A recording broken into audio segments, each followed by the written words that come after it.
People think of the Mississippi River as going north-south from Minnesota down to the Gulf of Mexico. The Mississippi River really extends from almost Buffalo, New York to Idaho. The system is on the verge of collapse. We are on the tipping point. What happened in New Orleans is a man-made disaster, not a natural disaster. We've tried to redirect water courses. In the end, it's going to do what it's going to do. It would be possibly the simplest decision to say New Orleans is simply not sustainable. This part of the world is a national sacrifice zone for petrochemical production. I had a sister who died at 43 from a disease called sarcoidosis. You open your front door, you see the plant. You open your back door, you see the plant. We were surrounded. Enough is enough is enough. And what happens in the area will be a model for the rest of the world. The question that we don't know the answer to is whether it's going to be a model to emulate or whether it's going to be a model to avoid.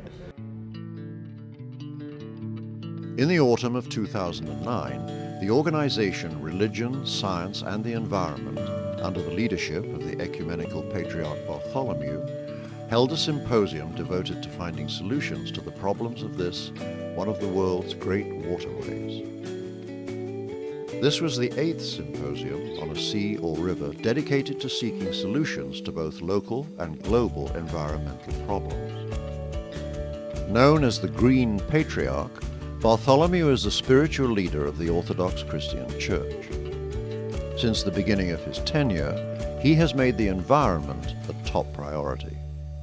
To commit a crime against the natural world is a sin.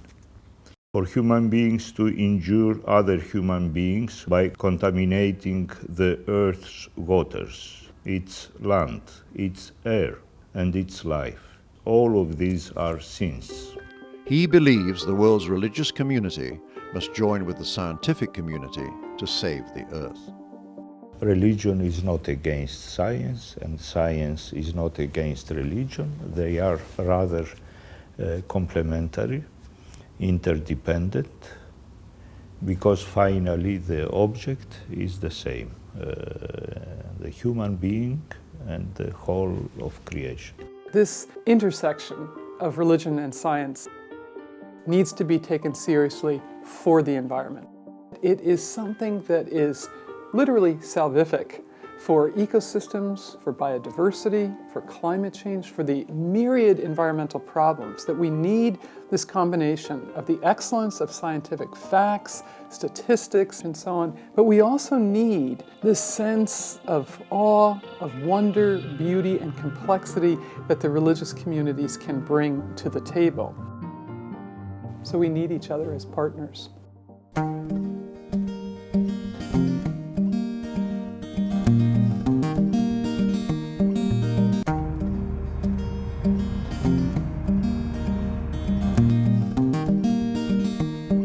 The symposium started on the banks of the Mississippi in Memphis, Tennessee, where the participants gathered from all points of the globe.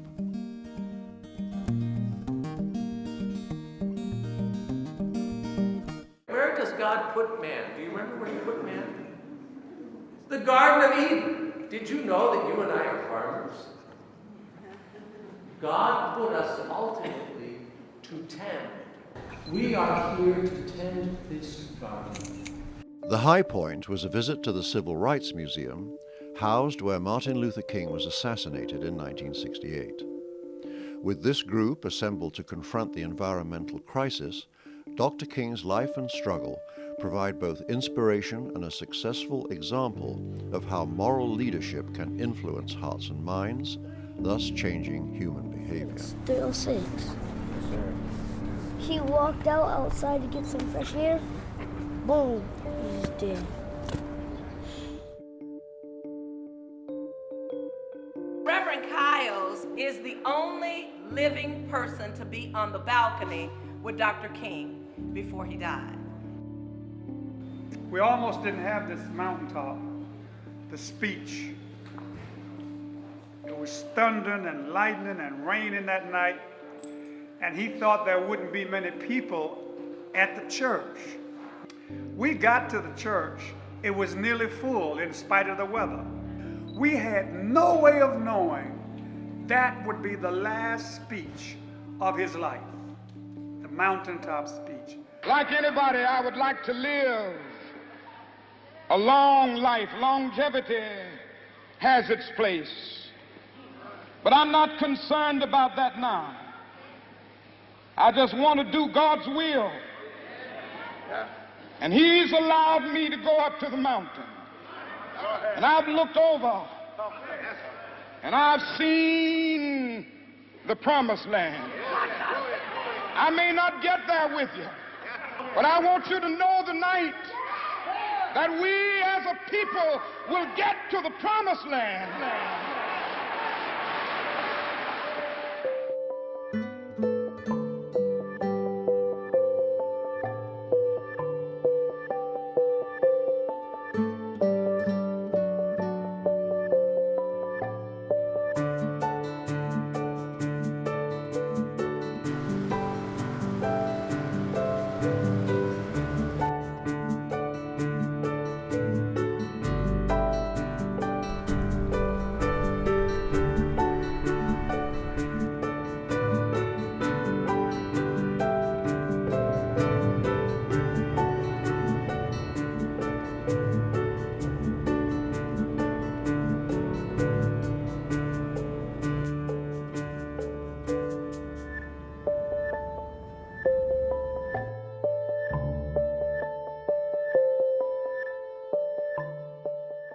Moving on to New Orleans, this unique American city, whose destiny is tied to the river, the more than 150 key people, religious leaders, scientists, government officials, activists, and the media came to grapple with the problems of the river, the delta, and the larger global ecological crisis.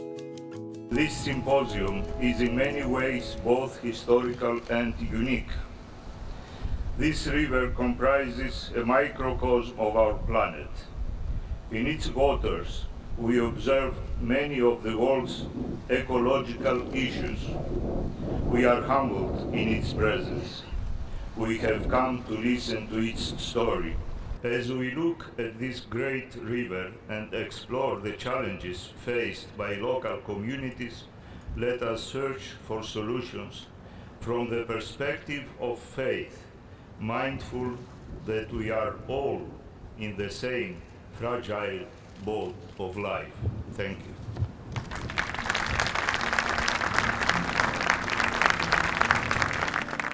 The Mississippi River is the largest river in North America, the fourth longest in the world. Its watershed covers 41% of the continental United States.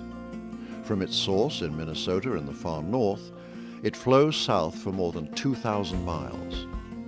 Along the way, it collects water from tributaries in 31 American states until the main channel reaches the river delta near New Orleans and finally disappears into the Gulf of Mexico. The Mississippi River plays a key role in the American economy, transporting 15% of the nation's freight, 40% of the country's oil, and 30% of its seafood. With the arrival of the Europeans, the forces of man and the forces of the river collided. Man's goal has been economic growth and prosperity for some by shackling the river with dams to produce electricity and irrigation, levees to protect from flooding, and straight channels to facilitate navigation. With each new imposition on the river for man's benefit, nature has fought back, so a higher price was paid later. New Orleans is now synonymous with the terrible damage caused by Katrina, the hurricane that flooded the city, killed close to 2,000 people, and uprooted more than 100,000 who lost everything they owned.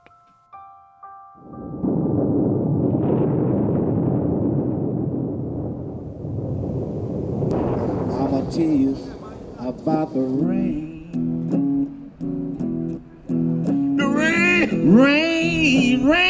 The rain just kept on coming down. Whoa, and then the levee bust. You should have seen and the bodies laying around. I was there. I was there too. Well, and I told you I didn't know that I loved my woman until the rain and wind laid her body down. And then I left town.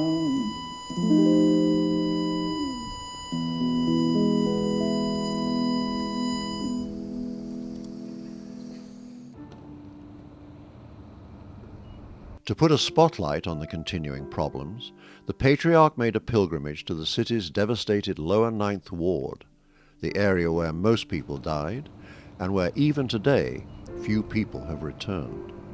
This is the area where we lost the most life in the city of New Orleans, and so we're grateful for your holy presence to give peace to the spirit and memory of those, the souls of the victims and of their families that have to accept such an untimely and catastrophic, violent death. When this flood wall failed, you had a 18-feet wall of water just scream through here. And so you'll see there's an arc here of houses, other than the new ones, that are gone. When that surge blew in, it just blew everything to smithereens. Flood walls are supposed to withstand overtopping. These walls collapsed when the water was 2 feet below the top and was not getting any higher. And the thing to remember for New Orleans is Katrina missed New Orleans. All the damage was from the flooding. But a lot of that area would have been completely dry, seen no water, had it only been storm surge. But the Gulf intracoastal waterways, levees, flood walls broke on the GIWW and on the Industrial Canal, man-made navigation channels. Additionally, this channel called the Mississippi River Gulf Outlet, or Mr. Go locally, creates a funnel and amplifies the surge and was an efficient conduit of surge water from the Gulf of Mexico right into the heart of the city. For economic reasons, the U.S. Army Corps of Engineers, responsible for the nation's waterways, built the Mississippi River Gulf Outlet Canal to facilitate navigation. This acted as a funnel, increasing the surge of water, exposing the weaknesses in man's defenses, thus wreaking devastation and death on a proud American city. Now, in this location, because of the Mississippi River Gulf Outlet, the surge elevation during Katrina was 3 feet higher than it would have been if they hadn't have dredged the Mr. Go, the Mississippi River Gulf Outlet. If they hadn't have dredged the Mississippi River Gulf Outlet, these levees wouldn't have failed. The federal levee system failed catastrophically. What happened in New Orleans is a man-made disaster, not a natural disaster. The natural disaster part of Katrina is what happened in Mississippi. The flood protection system, in the words of the former head of the Corps of Engineers in the official report of the Corps of Engineers, was, quote, a protection in name only, unquote. A lot of my people still use the word protection. I don't use it. I use the word risk reduction. At best, that's what we're going to be able to do. As you can see, many of the owners have decided not to come back, and that's why you see the open lots. So how safe is it now? It's not at all safe. It's the level of safety is about the same as occurred before Katrina.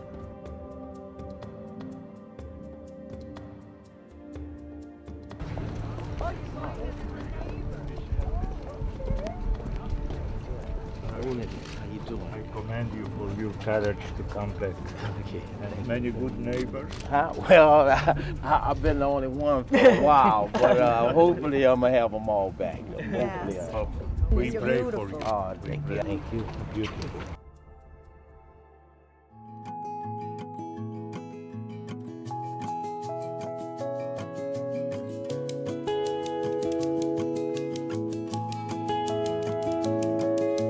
The delta wetlands are the first line of defense against incoming storms off the Gulf, absorbing the storm's energy and slowing it down. The Mississippi River, depositing rich sediment, built the delta over thousands of years. In the last century, however, that building process not only has stopped, but has been reversed. The Mississippi River has created the seventh largest delta on Earth over about 6,000 years. From the annual flooding from fresh water and sedimented nutrients created the land on which we live today. And in between these small lineal portions of land, the river and its assets created a complex ecosystem composed of swamp and marsh and forest. Originally 7,000 square miles, this massive ecosystem created a complex landscape which provided a veritable wall of protection. By its very presence, it's diminished the intensity of storms, reduced their violence, absorbed storm surges. You hear about this all the time, especially if you talk to someone of age, like one of my great uncles. They'll say, man, you know, it never used to flood like it did years ago. Well, they had a lot more land years ago that slowed the storms down, and that flow-torrent out there, which is a crucial area, that actually absorbed most of the flood waters before it even got here. If we would have had a Katrina or Rita in the 1950s, we would have probably had 1 to 2 feet of water just over the lands around our homes. But today, because we lack of about 40 miles of wetland since then, nothing was there to slow it down. You know, the reality is New Orleans is not particularly vulnerable naturally to hurricanes. Unfortunately, in the last 80 years, we have lost almost 2,300 square miles. 2,300 square miles of land loss. That is bigger than the state of Delaware. In the next 50, we will lose another 500 to 600 square miles. You know, we hear about the stories about the Gulf of Mexico, how much land we're losing. Scientists say a football field every 6 minutes during the hurricane season alone. Now we believe it, because during Hurricane Katrina, this was land all the way out to these signs out here. Since they began to dam the Mississippi River off since the mid to early 1800s, we used to be 75 miles from here to the Gulf of Mexico. And right now, we're less than 16 miles from here to the Gulf of Mexico. If you wrap the state of Delaware around New Orleans, just imagine that happening, then New Orleans would not need any levees. It wouldn't need any further flood protection. So that 2,300 square miles was a buffer. This entire area, which we call the Louisiana Delta, has continually subsided under its own weight. But in the past, the building blocks to offset that subsidence was continually delivered by the river to this area. If you look on this map, there are tremendous areas in here that at one time were wetlands and more land that aren't anymore. And the problem continues to grow. So the question is, how did all that happen and why? And when you start looking at the explanations as to why that land has disappeared, then you understand how integrated the entire river system is. After the 1927 flood, which we were all very much aware of, this country, for all the right reasons, set about the business of building a massive levee system up and down the Mississippi River to avoid such a catastrophe in the future, and at the same time to maintain navigation. There was an unintended consequence.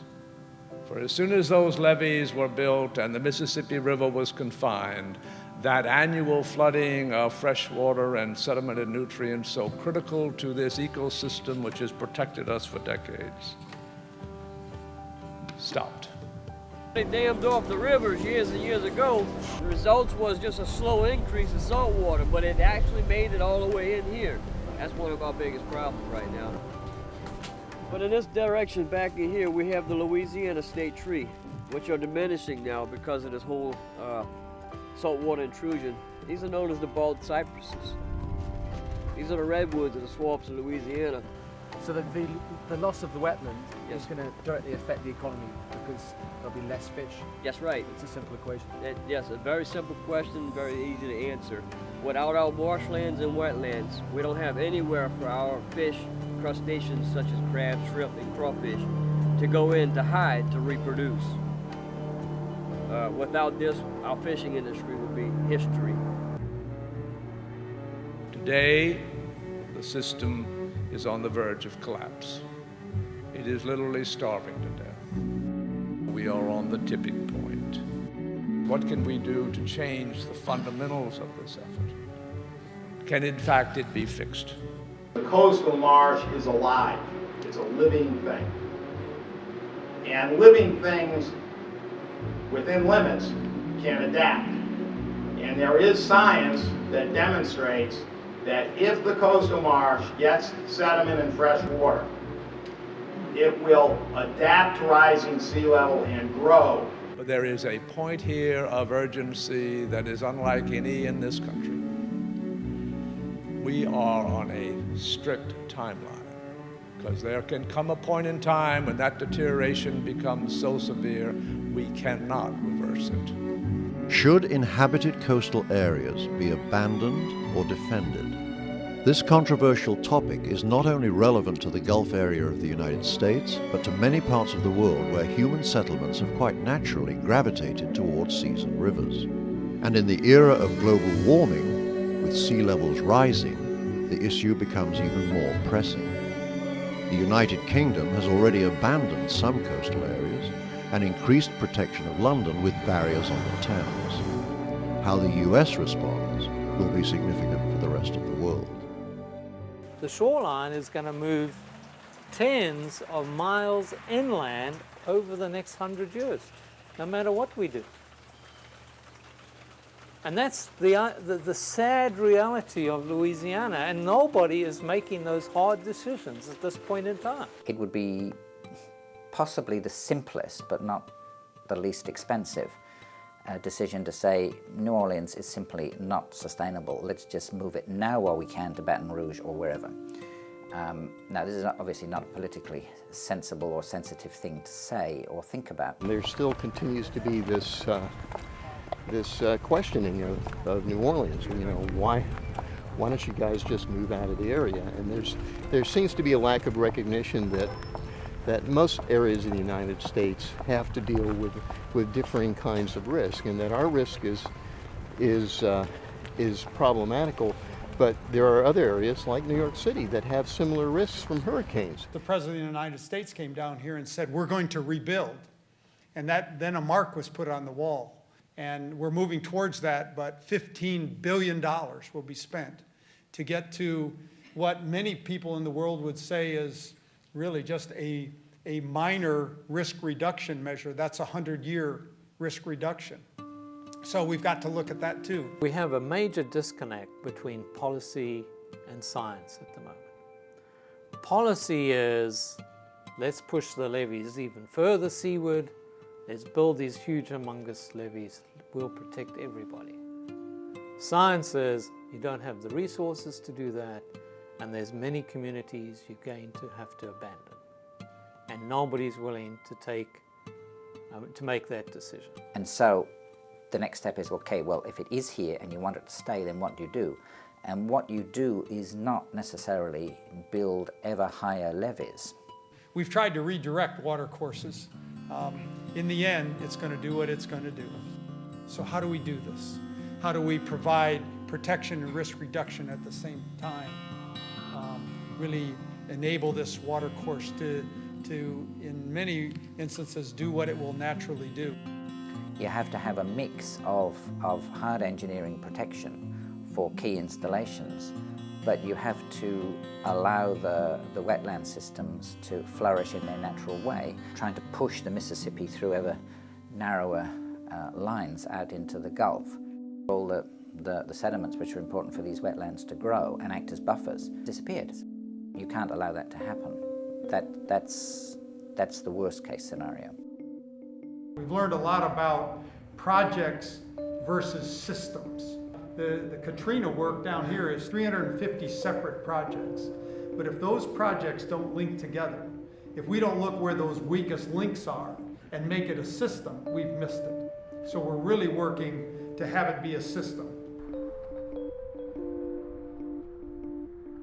rising sea levels mean that tough choices may have to be made. Perhaps lower-lying areas like the Ninth Ward will have to be abandoned and allowed to return to their natural state.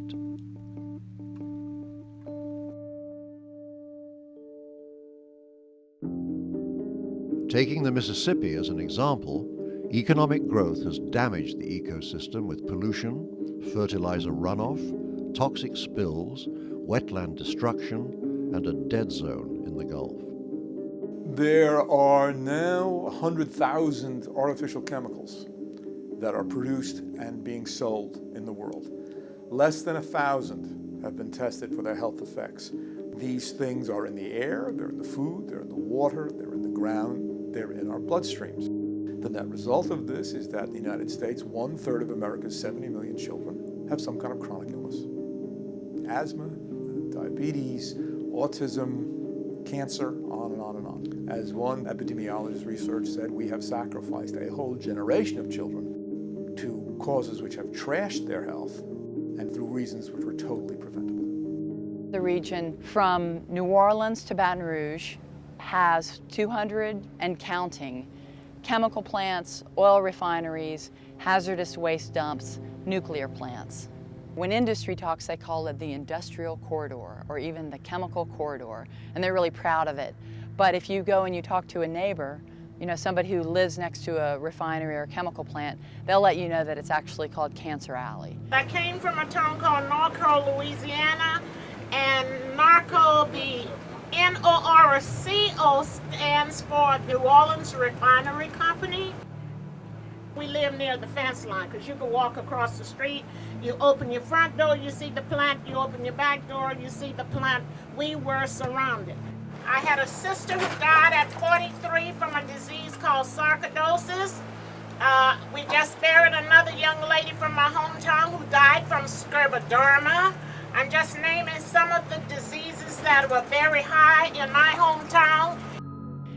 And you can go into so many neighborhoods and they can walk you down the street and say, this person died of cancer, this person had cancer, this person died, his wife died. It's an epidemic.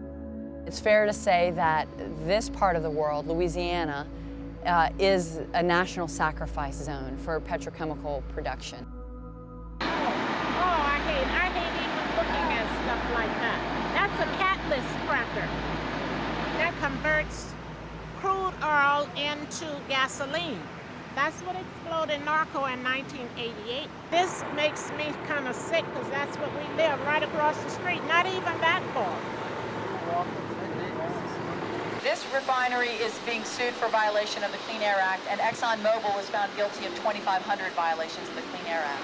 We're in St. Bernard Parish today, but the fact is that you could drive up and down the Mississippi River and see this situation again and again. These people live on the fence line. They can't sleep. They can't drink any water. And the soil is so bad it be mushy. On my block, across the street from Chalmette ExxonMobil, 40-something houses, since I've been there, there were 15 people either died of cancer, had cancer, or have cancer now, or moved away with cancer. It's without a doubt we have a problem. Enough is enough is enough.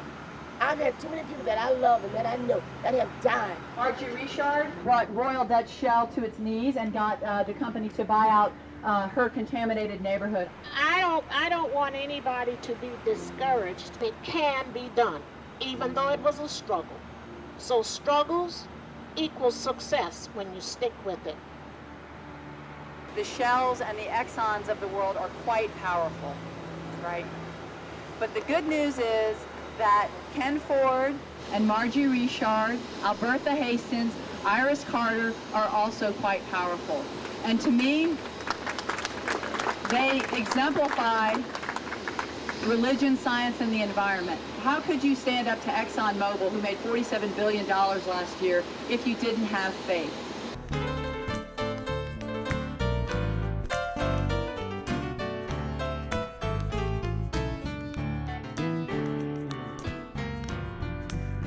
I like to walk down to the playground and sit and watch the children play.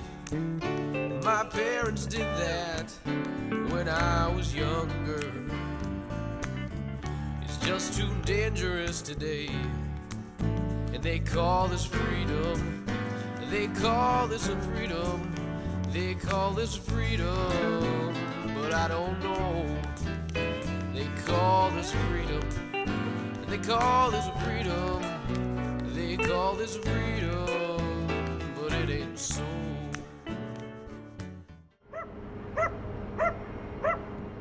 Can global corporate capitalism coexist with a habitable planet?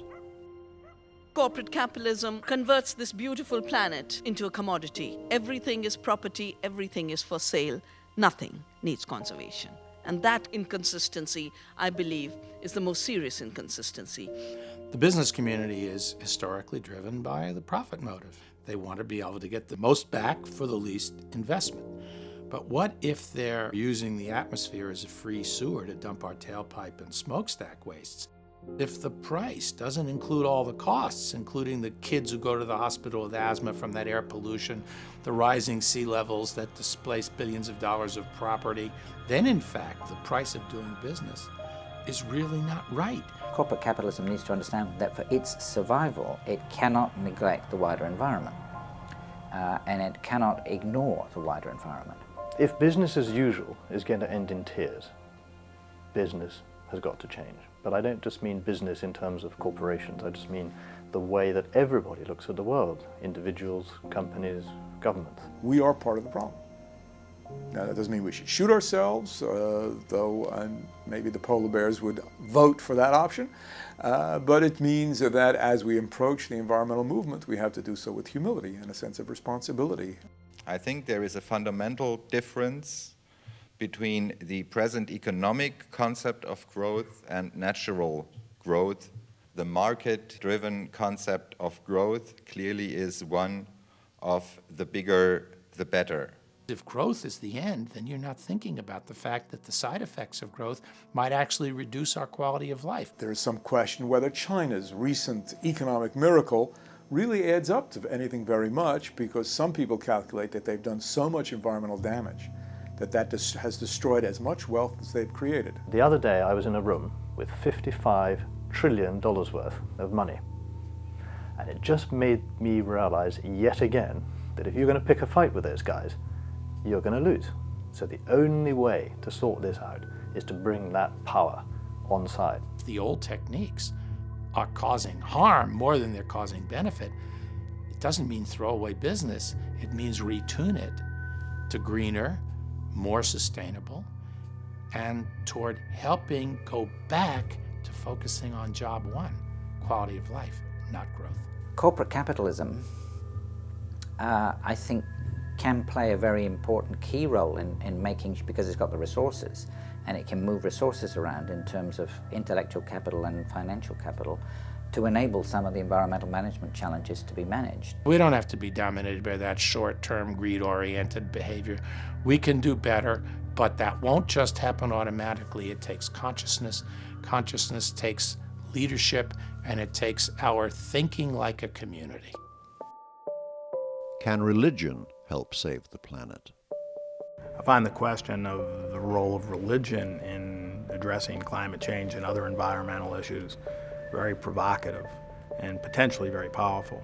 I think unless you appeal to people's instincts and their motivations on some level other than the purely material, people are just going to go on making more and more and more money. And so we're all going to be millionaires or maybe even billionaires as we head over the edge of the cliff. Can religion help save the planet? Absolutely. It would require that religious people confront the entrenched powers that be in our society. These are institutional powers of multinational corporations, militaristic governments, ethnic hatreds, and they are also internalized psychological powers of the addiction to consumerism. These are the enemies of any kind of sustainable future. We cannot in the long run solve this problem without some kind of behavioral change, but we've got to get started. And I think religion has more to say about that than science, and certainly more to say about that than economics.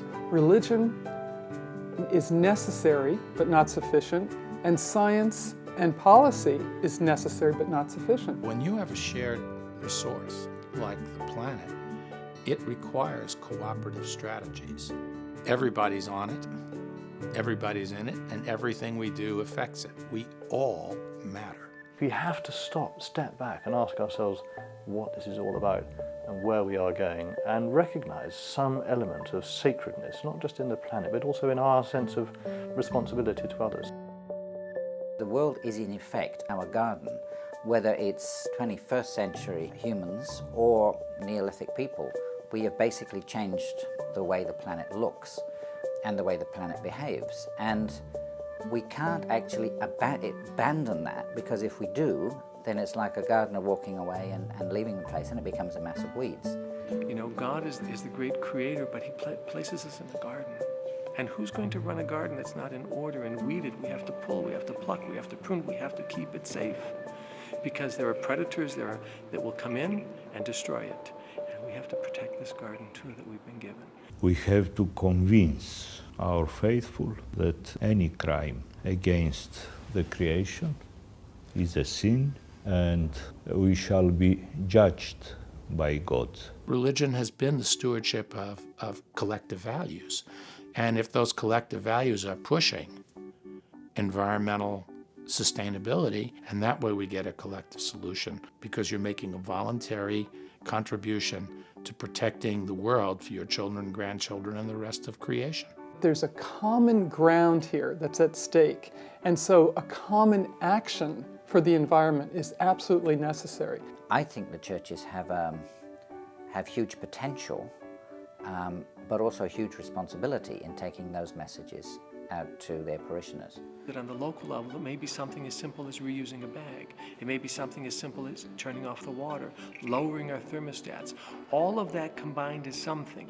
I don't think that we're asking any individual to create a miracle. We're asking everybody to take part and to recognize the miracle of creation that's been given to us. Religion is already doing these things. Religious people in Africa, in Europe, in the United States, in Asia are joining together, making statements, taking actions, saving forests, trying to protect waterways. The action is underway. Whether it will be enough or enough in time, God alone knows. After my sister got sick, I became an activist in the early 80s. It was just a still, small voice so strong said, and you're going to share for the whole town. I knew it was in my inner spirit, but the Spirit of God. Was it easy? No. But because of faith in God, you know what? We're going to win. We're not where we were, not where we ought to be, but we're pressing on for better life for all people.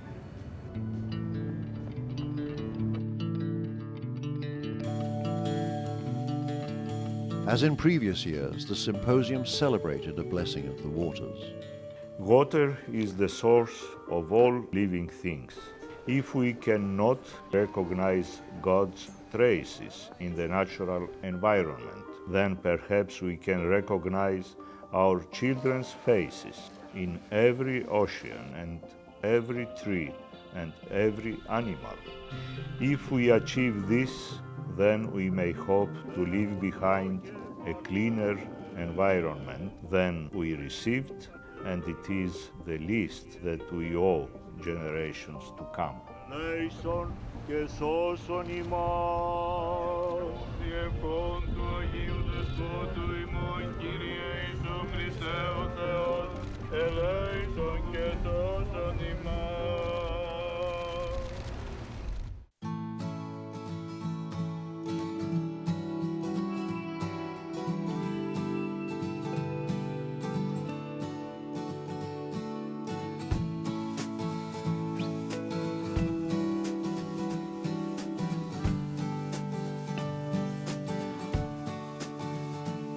As the symposium drew to a close, attendees reflected on the lessons learned and what remains to be done.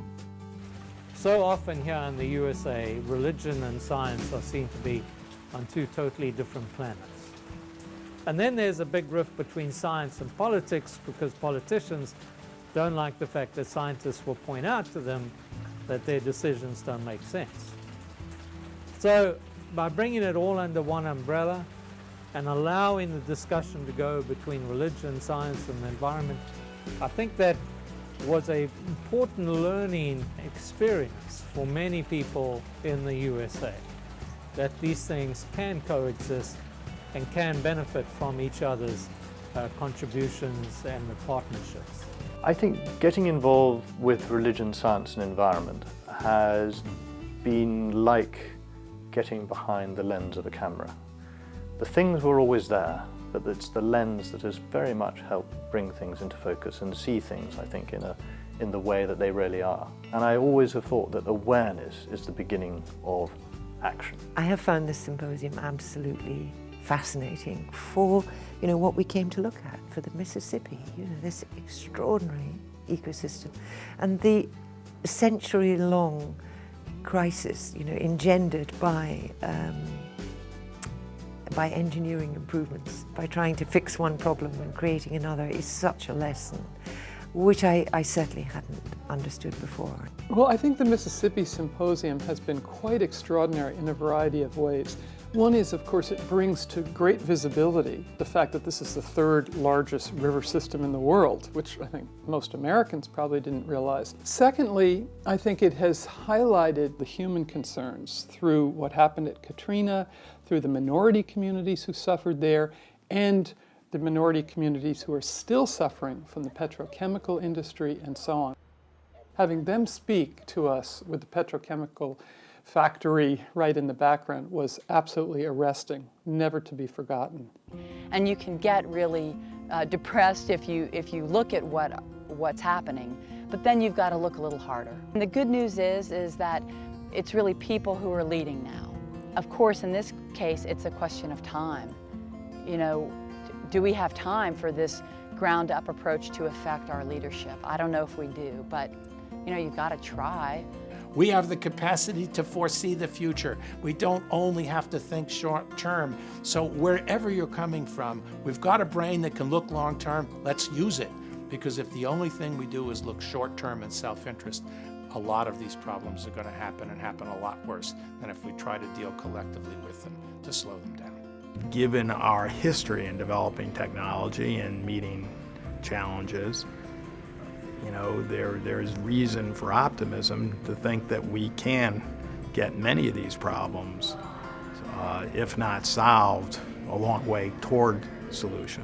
Technology will help, information systems will help, but reconnecting to the environment, which we can do and are doing, is actually the biggest thing we can do. And that's where religion and science and other kinds of environmental activities can all come together to produce a better future. For Louisianans, who often feel they're in a sinking boat by themselves, that the rest of the country, the rest of the world doesn't understand their plight and doesn't care, I think the symposium brought a lot of international attention and created an atmosphere that there are outsiders who care.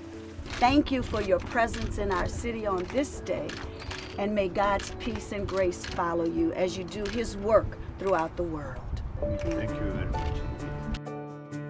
After the symposium, the Ecumenical Patriarch took the message to Washington. While individuals can play a role, it is only the elected leaders who can bring the vast resources of government, be they material or regulatory, to bear on the issues presented at the symposium. So there is still much to do, but the awareness in this field is becoming every day greater. And we hope, we believe that our message will be truly heard and accepted.